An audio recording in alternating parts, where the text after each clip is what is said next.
Assalamualaikum warahmatullahi wabarakatuh. Salam jumpa kembali untuk seluruh sahabat-sahabat YouTuber, sahabat media, serta para pemirsa dan seluruh para penggemar, para pendengar di seluruh tanah air Indonesia, di Jakarta, Jakarta Selatan, PJ Gugusan Depok tentunya. Dan untuk seluruh sahabat-sahabatku seantero Indonesia maupun di luar negeri sana, semoga senantiasa kita tetap dalam lindungan Allah Subhanahu wa taala. Nah, di sini saya pribadi, channel Ayah Sadam, mengudara kembali untuk Anda dalam acara tanya jawab seputar dunia lain edisi religi. Kebetulan di sini ada atensi yang sudah masuk, saudara Yanto yang ada di kota Pemalang. Beliau bertanya pada saat itu pernah kebetulan tetangganya ada yang sakaratul maut. Dia baru ingat bagaimana caranya meruqyah ya. Nah, minta dijelaskan. Dan yang kedua, ini temannya yang tidak mau disebutkan namanya, beliau juga bertanya bagaimana cara mengatasi apabila tersengat oleh sengatan kalajengking. Kembali lagi kepada saudara Anto bersama sahabatnya. Terima kasih atas bergabungnya Anda bersama kami di mana adanya channel Ayah Sadam. Kembali kepada Anda ya. Sebelum saya menjelaskan, saya akan menyapa kepada seluruh para penggemar, para pendengar setia yang selalu mengikuti kajian. Mudah-mudahan Allah selalu melindungi Anda semua, dan yang sedang punya hajat, mudah-mudahan Allah mensegerakan hajatnya dikabulkan, dan yang sedang sakit mudah-mudahan Allah mengangkat penyakitnya. Mari kita sama-sama mengkaji sesuai pertanyaan saudara Anto yang ada di kota Pemalang, bahwasanya meruqyah dalam kondisi sakaratul maut, bacalah surat Yasin ya. Tentu saja dalam kondisi suci berwudu ya. Pada saat itu biasanya ya, ini sudah hal biasa, rame-rame atau salah satu orang datang mengunjungi orang yang sedang sakaratul maut, bacalah surat Yasin ya. Ini diriwayatkan oleh Abu Dawud bahwa Rasulullah SAW bersabda, jika seorang hamba ya yang sakit dibacakan surat Yasin, maka ia akan mati dalam keadaan harum. Surat Yasin, maka di dalam kuburnya akan wangi kalau dibacakan surat Yasin ya. Dan dikumpulkan di hari kiamat, jadi dalam surganya Allah Subhanahu wa taala. Lalu bisikan ke telinganya, tuntunlah dengan talqin ya, di telinga kanan jangan lupa, dengan kalimat tauhid la ilaha illallah, terus dan terus sesuai sabda Rasulullah SAW yang diriwayatkan oleh Muslim dari Abu Hurairah. Tuntunan orang yang akan mati di antara kalian dengan syahadat tiada Tuhan selain Allah, la ilaha illallah, la ilaha illallah, dengan lirih tapi jelas ya di telinga kanan.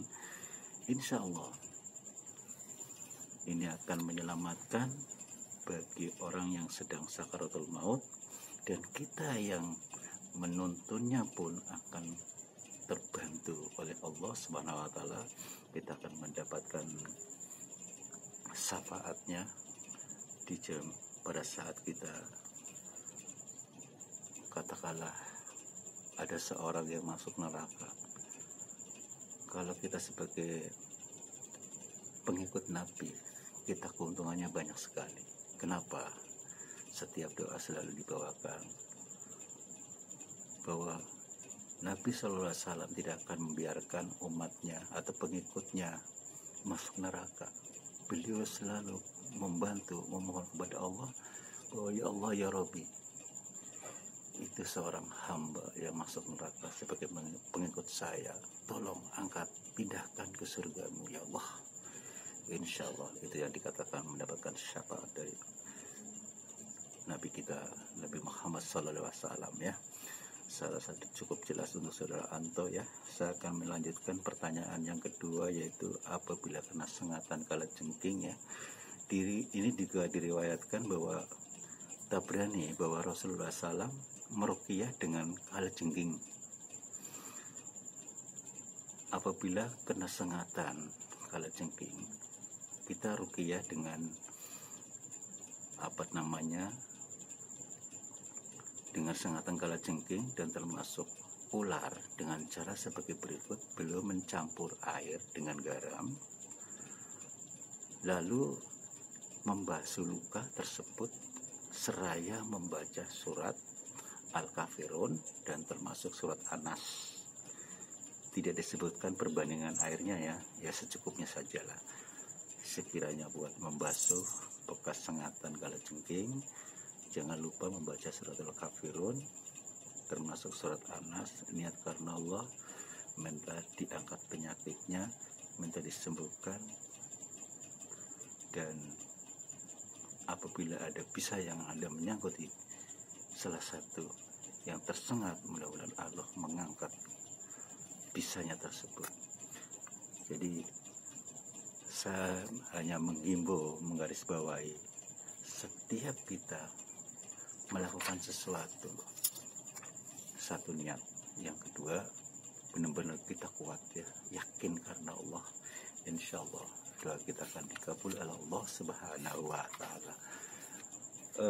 Untuk saudara Anto, nanti tolong sampaikan kepada sahabat Anda surat Al-Kafirun jangan lupa, termasuk surat An-Nas disiapkan, air secukupnya, termasuk garam dicampurkan jadi satu, dibacakan surat Al-Kafirun termasuk surat An-Nas. Setelah itu dititipkan ke air tersebut yang sudah ada garamnya. Setelah selesai, niatkan, ya Allah, saya niatkan engkau ingin membasuh kaki atau tangan yang terkena yang dimana saja ya, mudah-mudahan engkau angkat penyakitnya kembali normal, rasa sakit sengatan kalajengking hilang, misalnya seperti itu ya.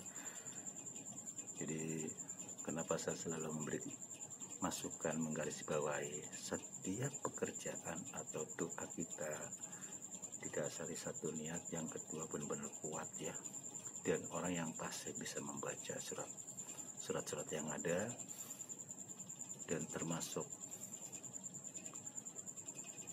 kita benar-benar ikhlas ya pada saat berdoa, dan tidak ada kata keraguan, harus benar-benar niat ya, supaya kalau kita membaca surat tersebut dengan khusyuk, niat karena Allah, insya Allah setiap bacaan yang ada Allah akan mengabulkan apa yang menjadi hajatnya.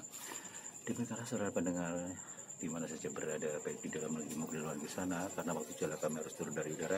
Insya Allah kita jumpa lagi di waktu yang sama dengan acara yang sama, tanya jawab seputar dunia lain. Apabila salah kata dalam penyampaian saya pribadi, mohon maaf. Insya Allah kita jumpa lagi di waktu yang sama dengan acara yang sama, tanya jawab seputar dunia lain, edisi religi. Wassalamualaikum warahmatullahi wabarakatuh. Ihdinas siratal mustaqim.